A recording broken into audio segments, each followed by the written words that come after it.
Memang tampaknya apapun yang terjadi, apapun keputusan dari Majelis Kehormatan Mahkamah Konstitusi kemarin itu, Pak Jokowi nggak bakal mundur selangkah pun. Gibran bakalan terus dimajukan sebagai cawapres dari Eyang Prabowo.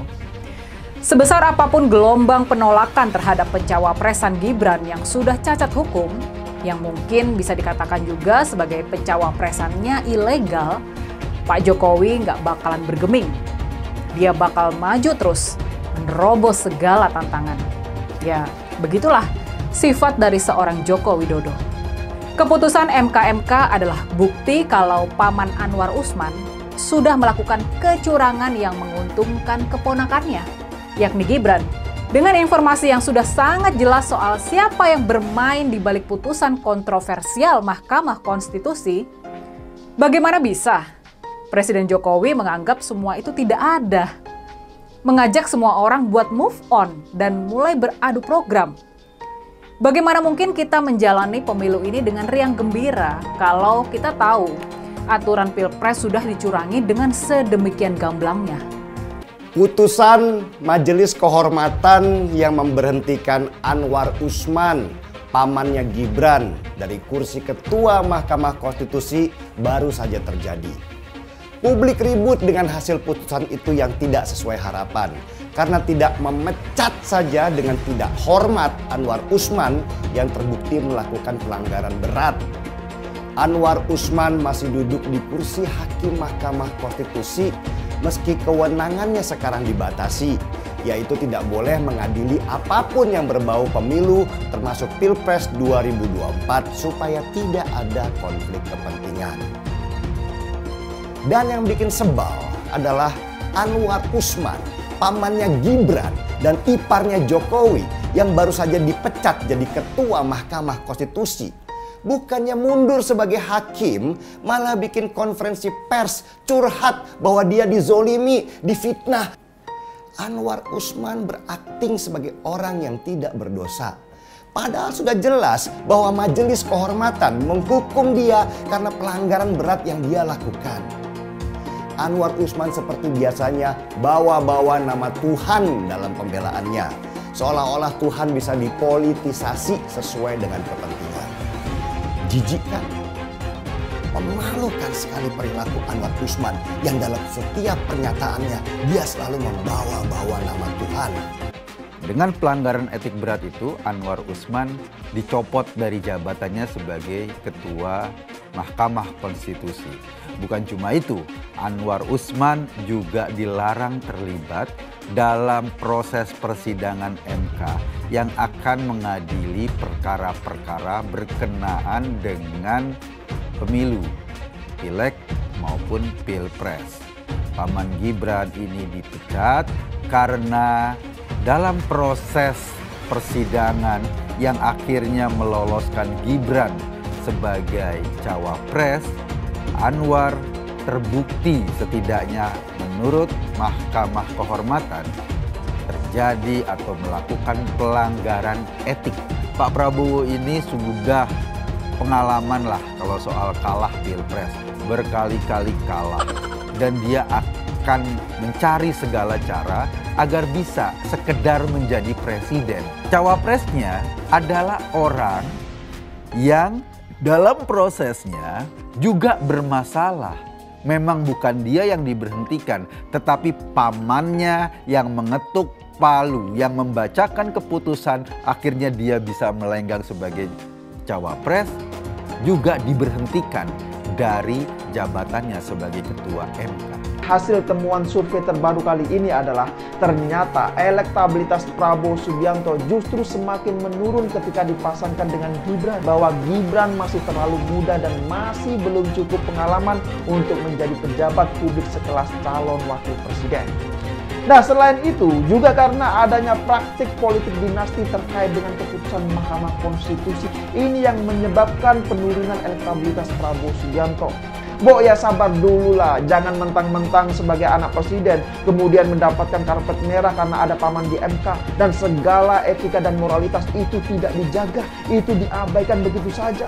Lah ini kan menabrak revolusi mental yang digagas oleh bapaknya.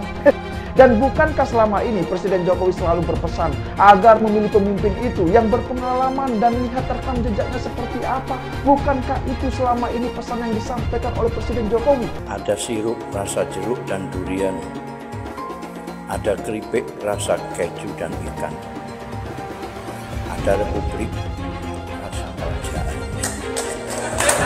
Saya sedih ketika kemudian Gibran ke sana. Saya salah satu yang mendukung Jokowi habis-habisan dari tahun 2012, dari saat dia pindah dari Solo ke Jakarta. Kalau orang tanya, "Yan, lu sedih nggak?" Sedih. Istri saya menangis. Lu kecewa nggak? Kecewa. Lu kesel nggak? Kesel. Kalau misalnya gue ketemu Presiden Jokowi, gue pengen nanya, kenapa sih? Kenapa? Apa salah kita? Apa yang kemudian yang tidak menyenangkan dari yang kita lakukan yang membuat kamu seperti ini? Kira-kira seperti itu. Kalau bisa sambil goncang-goncangan tubuhnya. Ada apa? Gitu kira-kira gitu ya. Kenapa? Saya butuh jawaban. Saya butuh jawaban. Dulu mau percaya tidak percaya, dia pernah menawarkan saya menjadi menteri. Saya tidak mau. Berapa kali acara kita, dia tanya, "Mas Hadian ada uangnya?" Ada. Saya bisa cari. Saya bisa kumpulkan dari teman-teman yang lain. Saya tidak terima apapun. Kenapa? Saya tidak minta apapun. Saya tidak pernah minta tambang sama dia walaupun saya di Komisi 7. Saya tidak minta keistimewaan apapun. Saya tidak mau minta apapun dari Presiden Jokowi agar menjaga dia tetap menjadi presiden dalam bayangan kita seperti dulu, baik, benar, lurus dan sebagainya. Tiba-tiba berapa hari lalu saya seolah-olah diguncang-guncangkan, kenapa begini. Lalu ratusan ribuan orang bertanya pada saya, "Kenapa, Bang?" Dan saya bilang, saya tidak punya jawabannya. Saya tidak punya jawaban yang bisa saya pastikan sekarang. Kita bisa menduga-duga, oh jangan-jangan karena ini, jangan-jangan karena ini segala macam. Tapi jawaban pastinya harus saya dapatkan dari mulutnya Presiden Jokowi sekali. Langsung. Saya menanya sama dia, "Kenapa, Pak Presiden? Apa yang membuat kamu kecewa? Apakah 3 periode? Apakah ada yang lain? Atau mungkin kamu tidak suka sama saya?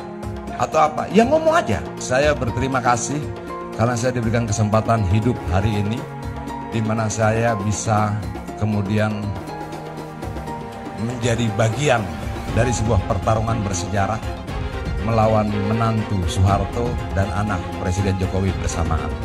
Saya itu tidak marah kepada siapa-siapa. Saya marah kepada Presiden Republik Indonesia, Joko Widodo. Kenapa? Karena menurut saya beliau itu tidak menjalankan apa yang disebut fatsun politik. Fatsun politik itu nggak ada tertulis, nggak pernah ada tertulis. Tapi itu ada etika, gitu loh. Dan menurut saya ini ada etika yang dilanggar, gitu. Pertama adalah tidak konsisten. Pertama bilang akan cawe-cawe, mengaku akan cawe-cawe. Kedua tidak akan cawe-cawe, gitu. Tapi kemudian terbukti perjalanan yang saya bukan orang hukum, tapi dengan adanya 16 guru besar komplain kepada hasil keputusan MK. Dan saya tadi sempat mendengarkan pernyataan mantan MK Pak Hakim Arief Hidayat ya, yang malah mengusulkan MK dibubarkan saja karena dia malu dan lain-lain. Itu kan sudah menunjukkan ada yang salah gitu. Nah, kenapa ini bisa terjadi? Ini yang menurut saya masyarakat tuh, Pak Presiden harus tahu bahwa masyarakat kita itu cerdas, ya kan? Kalaupun diam tuh bukan tidak mengerti, tapi jangan sampai semua kemarahan yang tersumbat ini bisa meledak. Kekhawatiran saya cuma satu, karena sekali lagi kita mesti jaga tetap persatuan kita, jangan sampai potensi risk ini akan tidak tertahankan. Calon Presiden Pak Prabowo,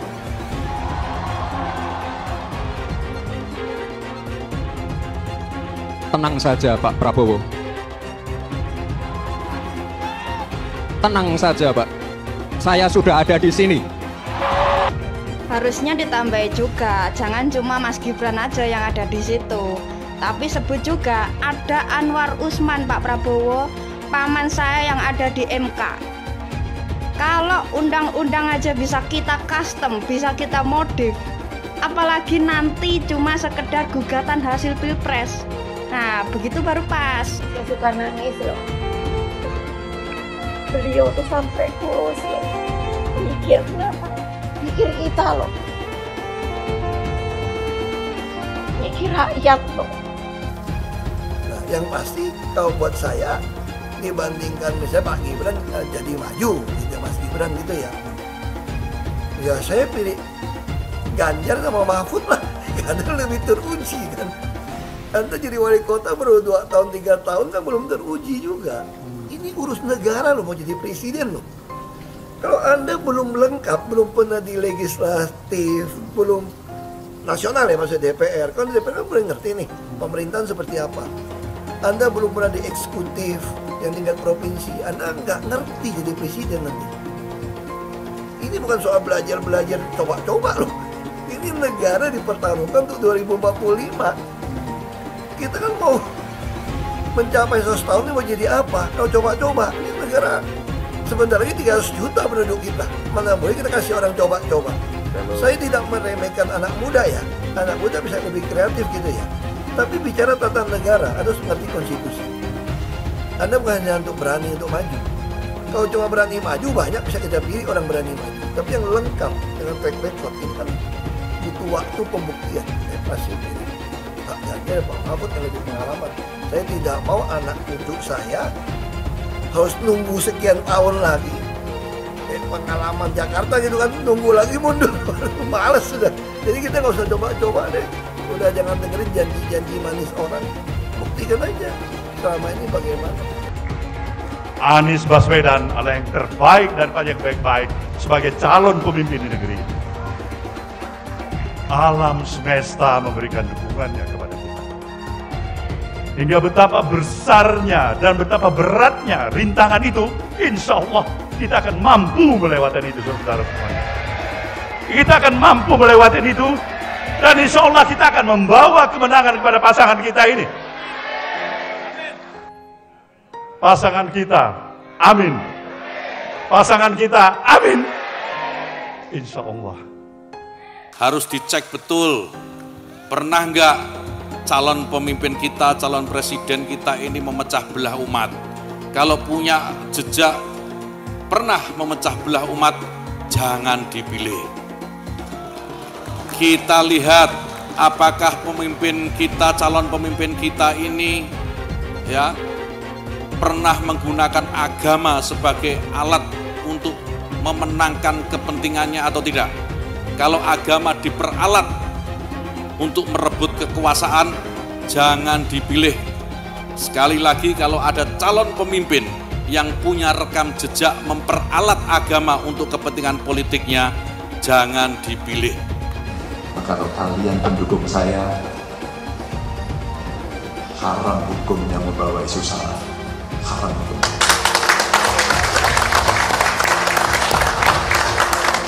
Kita sudah lelah dengan isu itu.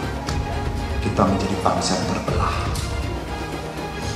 Dan untuk mengembalikan susah. Umat Kristen di Indonesia memang minoritas, tapi jangan salah.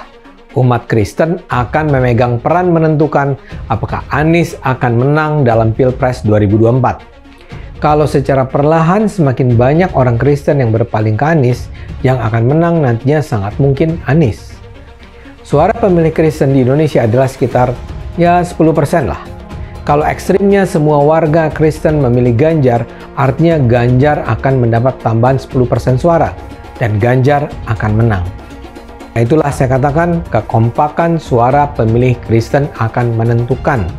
Begitu suara pemilih Kristen terbelah secara timpang, Anies akan bisa mengalahkan Ganjar.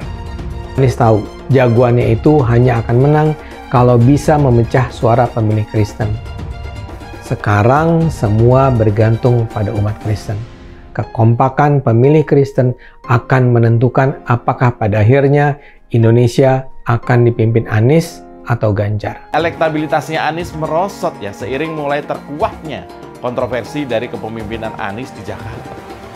Gen Z juga tahu kalau Anies adalah sosok yang didukung kelompok intoleran yang membuat Pilgub DKI 2017 menjadi sangat kotor.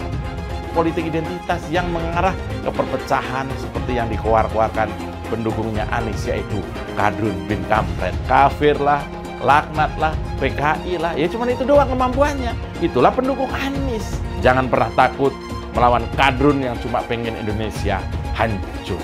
Siap kawal kasus Ahok, siap penjarakan Ahok. Takbir, takbir, takbir. Siap kawal kasus Ahok. Siap. Siap kawal kasus Ahok. Siap. Betul. Betul. Tangkap, tangkap, tangkap si Ahok. Tangkap si Ahok sekarang. tangkap si Ahok, tangkap si Ahok sekarang juga. Takbir! Allahu Akbar! Takbir! Allahu Akbar! Tangkap, tangkap, tangkap si Ahok! Tangkap si Ahok sekarang juga! Tangkap, tangkap! Tangkap si Ahok sekarang juga! Lagi! Penjajahan di depan mata itu di Jakarta. Kita semua pribumi ditindas dan dikalahkan. Kini telah merdeka. Kini saatnya kita menjadi tuan rumah di negeri sendiri. Anies, ibunya Arab, bapaknya Arab, kakeknya Arab. Mas Anies nikah dengan keturunan Arab. Menantu Mas Anies, anak Mas Anies nikahnya dengan Arab lagi. Jadi Mas Anies kalau merepresentasikan Indonesia agak kurang keindonesiaannya. Mungkin 3% Indonesia aja yang bisa direpresentasikan oleh Mas Anies. Nasdem mengingatkan rakyat bahwa Anies kurang mewakili Indonesia karena dia Arab. Apakah ini rasis? Menurut saya tidak. Menurut saya justru ini nasionalis. Seperti di Pilkada DKI dulu, mereka juga ketol ingatkan warga DKI bahwa Ahok itu Cina. Lihat, Cinanya Ahok selalu dibawa-bawa. Bahkan sampai terang-terangan ajak ganyang bantai Cina. Jadi sah-sah aja kalau Hasan Nasbi bilang Anies itu kurang mewakili Indonesia karena dia Arab. Lah, mereka juga dulu begitu. Kalau Cina dianggap bukan pribumi, sementara Arab dianggap pribumi, itu baru namanya rasis. Rasis biadab itu. Kalau Cina bukan pribumi, Arab juga bukan. Hasan Nasbi cuma mengingatkan, pilih presiden yang pribumi saja. Saya bilang, Nis, ente nggak bisa jadi presiden. Kenapa? Karena presiden adalah orang Indonesia asli, saya bilang. DKI yang kita harapkan, Anies Baswedan yang begitu jelas Islamnya. 4 tahun 8 bulan jadi gubernur. Mana peraturan pergub saja yang melarang miras? Mana perda Islam apalagi? Yang akhirnya tidak berani juga menegakkan hukum. Banjir tetap banjir, macet tetap macet, kriminalitas Jakarta. Anda tahu, 2 menit sekali terjadi pencurian. Sekarang orang sedang euforia, dia mau dicapreskan. Bagaimana umat terjebak lagi, bodoh lagi, masuk lagi. Kalau misalnya memang Anies itu mau maju dan dia tekad mau menegakkan hukum Islam dan menyatakan perlawanan, saya setuju. Tapi dia tidak lakukan itu. Tahu nggak, sumur resapan yang ngabisin anggaran beratus miliar itu meresap air agar masuk ke dalam bumi sesuai dengan sunatullah. Tetapi ternyata sumur ini tidak meresap air, malah airnya itu menggenang di sumur-sumur itu. Sumur resapan itu sekarang harus disiapin pompa untuk menguras air di sumur resapan. Kalaupun dia harus makan babi sepanjang jadi presiden, mungkin akan dilakukan. Jangan sampai Indonesia jatuh ke tangan pembohong. Jangan sampai Indonesia jatuh ke tangan Anies Baswedan. Jangan hanya konsentrasi pada pembangunan benda-benda mati yang indah difoto dan bisa ditunjukkan dalam 5 tahun hasilnya. Kalau kita mau menilai sebuah janji, maka lihat janjinya atau lihat kenyataannya. Dulu janjinya apa ya? Dan ini aneh, betul-betul aneh. Ini bukan kampanye, tapi saya sampaikan di sini. Di satu sisi menyiapkan jalur-jalur air untuk dikirim ke laut, di sisi lain di lautnya dipasang dengan pulau reklamasi, tinggal tunggu waktu jadi rob, air balik. Dan ini melawan sunatullah. Kenapa? Air itu turun dari langit ke bumi, bukan ke laut. Harusnya dimasukkan ke dalam bumi, masukkan tanah. Di seluruh dunia air jatuh itu dimasukkan ke tanah. Bukan dialirkan pakai gorong-gorong raksasa ke laut. Jakarta telah mengambil keputusan yang fatal. Bukan banjir, itu memang parkir air. Bukan banjir, itu memang parkir air. Masyarakat berkeliling dengan membawa toa untuk memberitahu semuanya, termasuk sirine. Ibon 82 miliar. Apa alat transportasi yang dimiliki oleh hampir setiap orang? Alat transportasi yang dimiliki semua orang adalah kaki. Saya mensyukuri kenapa kalah, kenapa ditahan. Saya bersyukur atas itu semua. Saya coba bayangkan ya, kalau seandainya waktu itu kita menang gitu ya, hari ini belum tentu kita bisa nikmati seperti ini. Kita bersyukur 5 tahun Tuhan izinkan kasih ke orang yang pintar ngomong untuk kerja. Coba kalau kita bayangkan gitu ya, kalau kemarin saya masih jadi gubernur, ini saya udah turun ini. Tapi yang pintar ngomong itu dikira orang hebat kan? Ini Lebih berbahaya tahun 2024, langsung ketahuan karakternya. Langsung ketahuan itu. Di saya juga ada kutipan Pak di kamar saya Pak. Tulisannya, Jakarta telah mengambil keputusan yang fatal. Gus Dur itu buta mata juga buta hati. Pancasila Soekarno, ketuhanan ada di pantat. Anak Tuhan dari mana? Kalau Yesus anak Tuhan, bidangnya siapa?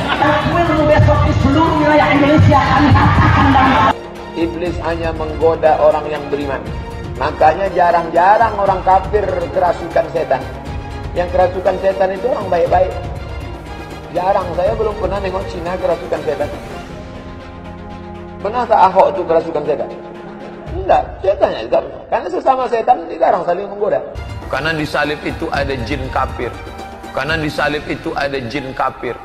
Karena di salib itu ada jin kafir. Haleluya. Kepalanya ke kiri apa ke kanan? Kepalanya ke kiri apa ke kanan? Tetap percaya salib itu lambang mulia, bukan jin. Kok ketawa? Aku nggak nyindir siapa-siapa loh. Kalau Anda tanya saya jadi presiden, saya hari ini jadi presiden juga saya tahu apa yang saya mesti kerjakan. Karena saya udah kenyang dari DPRD tingkat 2, dari pengusaha, DPRD tingkat 2, bupati. Bupati itu paling kerja benar, paling ngerti tuh soal daerah seperti apa. Sampai hari ini portofolio saya lengkap sampai ke BUMN. Saya pernah legislatif, pernah eksekutif, tapi nggak usah andai-andai gitu kan. Tapi kalau saya hari ini jadi saya tahu apa yang saya mesti kerjakan. Ya Anda nggak usah khawatir. Kita nggak bisa hindari ada orang memanfaatkan soal SARA untuk kampanye, apalagi untuk menjatuhkan kita yang dikategorikan sebagai minoritas. Tapi bagi saya, ketika kita ada turun ke masyarakat, masyarakat juga bisa membaca, bisa merasakan mana yang tulus, mana yang tidak. Jadi ada guyonan gini dari teman-teman saya, bahwa saya itu bukan cuma double minoritas, tapi triple. Artinya apa? Udah turunan Tionghoa, Kristen, dan katanya terlalu jujur di pemerintahan. Jadi itu gak disukain. Ini triple katanya. Relawan Anies yang mayoritas pengasuh khilafah, seperti kadrun FPI dan HTI, ingin melengsarkan Pak Jokowi. Dengan menggunakan politik identitas, relawan Anies akan menggulingkan Jokowi. Tapi pendukung Anies lupa bahwa 82% penduduk Indonesia suka dengan kinerja Pak Jokowi. Ingat, di belakang Anies ada ormas pengasuh khilafah, seperti FPI, HTI, PA212. Saya yakin sebentar lagi karma Ahok akan mengejar Anies Baswedan.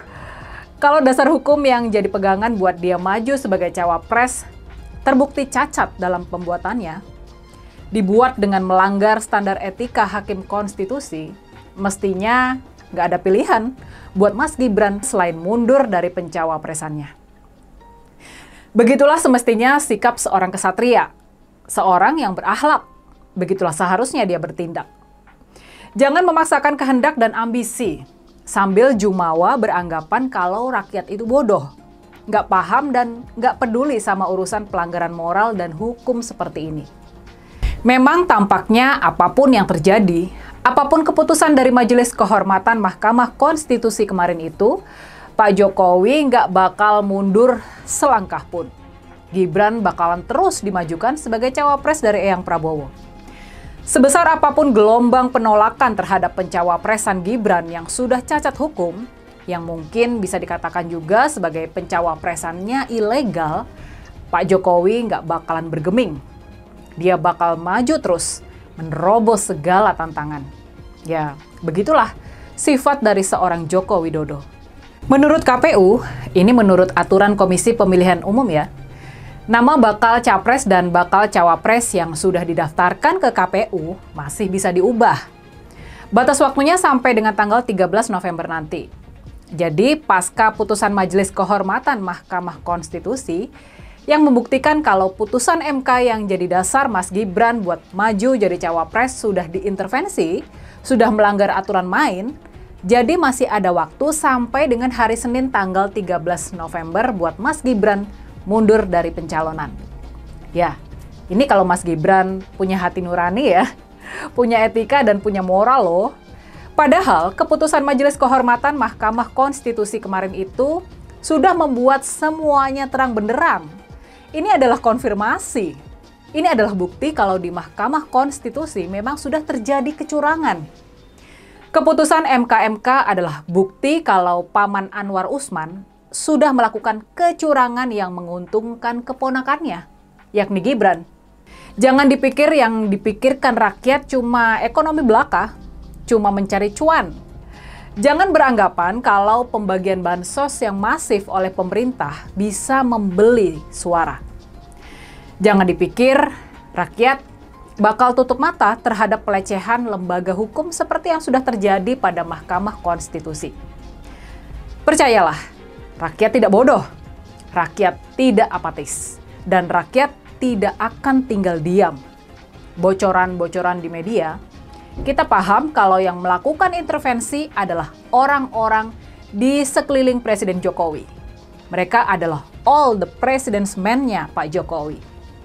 Dan dalam putusan Majelis Kehormatan juga terungkap kalau sebetulnya pihak internal Mahkamah Konstitusi sendirilah yang membocorkan informasi-informasi itu kepada pihak luar.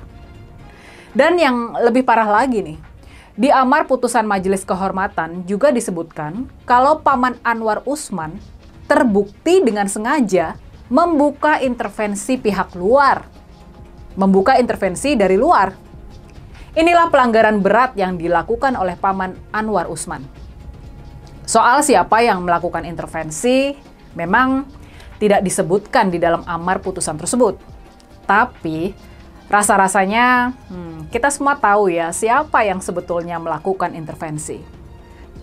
Kedepan rasa-rasanya gelombang protes dan kritik kepada Presiden Jokowi dan keluarganya bakalan semakin keras. Informasi soal kecurangan di MK bakal terus menyebar dan mengusik hati semakin banyak rakyat Indonesia. Jadi sekarang semuanya jelas dan ada dasar buktinya.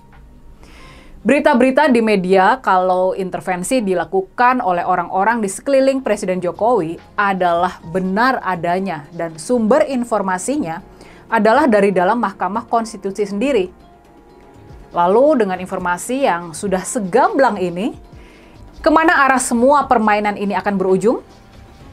Sebelum tanggal 13 November ini, sepertinya tarik-menarik di bawah meja masih akan sengit. Kita tidak tahu apa yang akan terjadi. Kita tidak tahu manuver apa lagi yang bakal dilancarkan oleh istana. Barulah nanti, setelah tanggal 14 November, ketika daftar resmi Capres dan Cawapres diumumkan, ketika nomor urut mereka sudah diundi, barulah perang besar, saling baku hantam, bakal terjadi secara semakin terbuka. Dengan informasi yang sudah sangat jelas soal siapa yang bermain di balik putusan kontroversial Mahkamah Konstitusi, bagaimana bisa Presiden Jokowi menganggap semua itu tidak ada? Mengajak semua orang buat move on dan mulai beradu program. Bagaimana mungkin kita menjalani pemilu ini dengan riang gembira kalau kita tahu aturan Pilpres sudah dicurangi dengan sedemikian gamblangnya. Ketika kawan dan lawan sudah semakin jelas, semua bakal lebih leluasa dalam melancarkan serangan-serangan mereka. Nah, pertanyaannya kini, akankah Gibran mampu bertahan sampai tanggal 13 November nanti, sampai hari Senin nanti? Akankah dia ini sanggup buat bertahan, buat kemudian menghadapi serbuan yang bakal semakin membabi buta? Semakin dekat Pilpres, relawan Anies semakin beringas, dan Anies semakin galau. Dengan menggunakan politik identitas, relawan Anies akan menggulingkan Jokowi. Relawan Anies yang mayoritas pengasuh khilafah, seperti kadrun FPI dan HTI, ingin melengsarkan Pak Jokowi. Tapi pendukung Anies lupa bahwa 82% penduduk Indonesia suka dengan kinerja Pak Jokowi. Saya pikir kalau terjadi baku hantam, maka ada 82% yang akan menghajar kadrun pengasuh khilafah itu. Kalau melihat perkembangan koalisi politik yang paling agresif memperluas basis kerjasama yang sudah konkret adalah koalisi Ganjar. Sejak Ganjar diumumkan oleh PDIP, sudah resmi koalisi Ganjar ini didukung oleh 3 partai, yaitu P3, Hanura, dan juga Perindo. Nasdem pun semakin pusing melihat Anies, karena elektabilitas Anies semakin jatuh, dan banyak kader-kader Nasdem terjerat kasus korupsi, seperti belakangan kasus korupsi BTS. Kasus korupsi 8 triliun yang dilakukan oleh kader terbaik Nasdem yaitu Johnny G. Plate ini sangat menghantam Partai Nasdem, Menteri dari Kementerian Pertanian, di mana ini juga adalah dari Partai Nasdem. Apalagi belakangan ada 120.000 kader dari Partai Nasdem pindah ke Partai Perindo. Semenjak Nasdem mengusung Anies, banyak sekali petaka yang diterima oleh Nasdem. Apakah ini merupakan karma dari Ahok? Silahkan komentar di kolom komentar. Yang jelas saya tidak akan memilih Anies, karena Anies bukan pribumi yang jelas. Dan Anies juga merupakan antitesis daripada Jokowi. Antitesis artinya bertolak belakangan dengan semua kebijakan Jokowi. Anies sudah terang-terangan menyebutkan dia tidak akan melanjutkan kinerja dari Pak Jokowi. Tidak ada infrastruktur yang akan dibangun jika Anies memimpin Indonesia 5 tahun ke depan. Lagi pula Anies juga didukung oleh khilafah dan pendukung Anies dari ormas seperti FPI dan juga HTI. Apa kita mau FPI dan HTI kembali di Indonesia jika Anies memimpin? Anies adalah bapak politik identitas yang menghalalkan segala cara untuk menggapai kekuasaan, termasuk menggunakan politik identitas berbasis agama. Kita lihat di kasus Ahok. Kita sudah bisa melihat kinerja Anies selama 5 tahun di Jakarta, dan ini merupakan rekam jejak Anies Baswedan. Tidak ada satupun janji yang dipenuhi, dan tidak ada kinerja yang bisa dibanggakan. Dari DP 0%, OKOC, kelebihan bayar, Formula E, banjir, sumber resapan, jalan rusak, dan gonta-ganti nama jalan. Jadi saya rasa tagline perubahan yang diusung Anies adalah tagline merubah kata korupsi menjadi kelebihan bayar, supaya semua koruptor tidak dijerat oleh pasal korupsi. Karena mereka semua hanya melakukan kelebihan bayar. Jadi perkataan Ahok sudah terbukti, dan Jakarta sudah menjadi korban. Jangan biarkan Indonesia menjadi korban kibulan Anies Baswedan. Suara minoritas jangan lagi merasa takut untuk memilih pemimpin yang membela hak minoritas. Karena Anies jelas hanya memanfaatkan suara minoritas untuk mendapatkan suara. Ingat, di belakang Anies ada ormas pengasong khilafah, seperti FPI, HTI, PA212. Saya yakin sebentar lagi karma Ahok akan mengejar Anies Baswedan. Begitu saja opini saya hari ini. Tuliskan opini kalian tentang Anies Baswedan di kolom komentar. Dan juga tuliskan pendapat kalian tentang people power oleh relawan Anies untuk melengsarkan Pak Jokowi. Tuliskan pendapat kalian. Jika kalian siap untuk melawan people power yang digaungkan oleh relawan Anies, ayo tuliskan lawan people power di kolom komentar. Pastikan Anda semua like video ini dan bagikan video ini ke teman dan family Anda supaya mereka semua mengetahui tentang informasi ini. Tekan tombol subscribe dan bunyikan lonceng notifikasi supaya kamu tidak ketinggalan